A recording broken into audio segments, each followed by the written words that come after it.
كاك سعيد بخير بي. كاكا صدق بيقولي سعيدنا سعدي كاك سعيد أول بخير. شهادة المداركة قيد كلي كان عدد كل سعيد بخير بين سر تاوان. تاوك. استعملت سالوك كاك سعيد.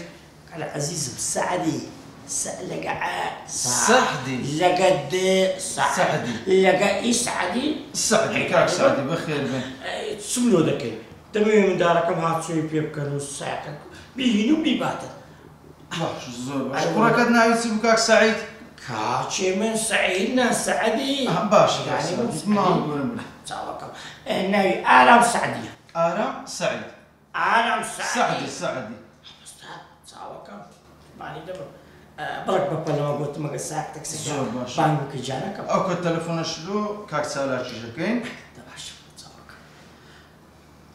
كاك سالك حزين نبي هتا إداري ولا. دستور. أو كاك سالات شجدتن كاك سعيد. سعيد.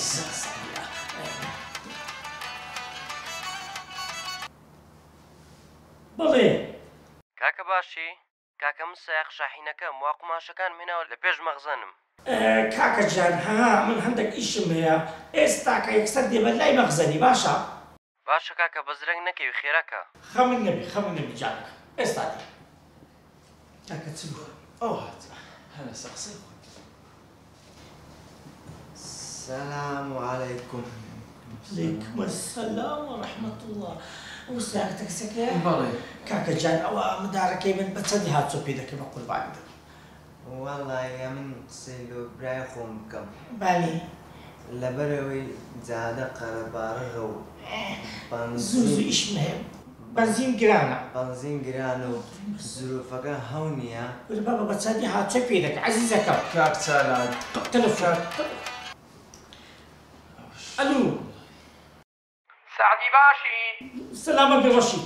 بارك ما شكا كيش كاكا تلفوني عن بوكردي كنا أقام لي بس هو المكتبي على ما أساق اللودة المناخير الجانب يكسب اسم مغزل. فارد يتسري بقول بعد كنا دزارم باري زولي تسري تساوى كم تتعاوز مشكلة كباري بي أودي كاكا قلت بتصدي هاتسو بيدك.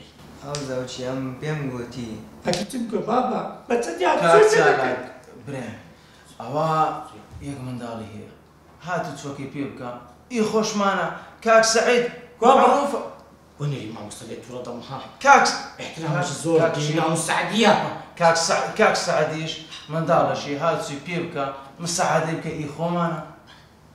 داو مادام كاك سعدي.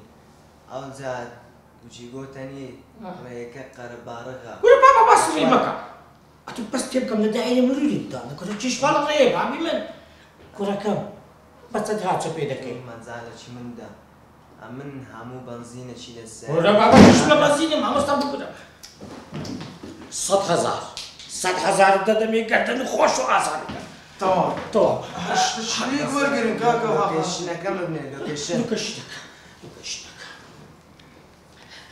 كاكا تو رقمك خوتي بدي او مش واش قايلين يا رقمك خوتي بدي او رقمك خزك كيلو شنو زي كيلو بنيره كاك سعيد كاك سعدي. كاك سعدي كاك سعدي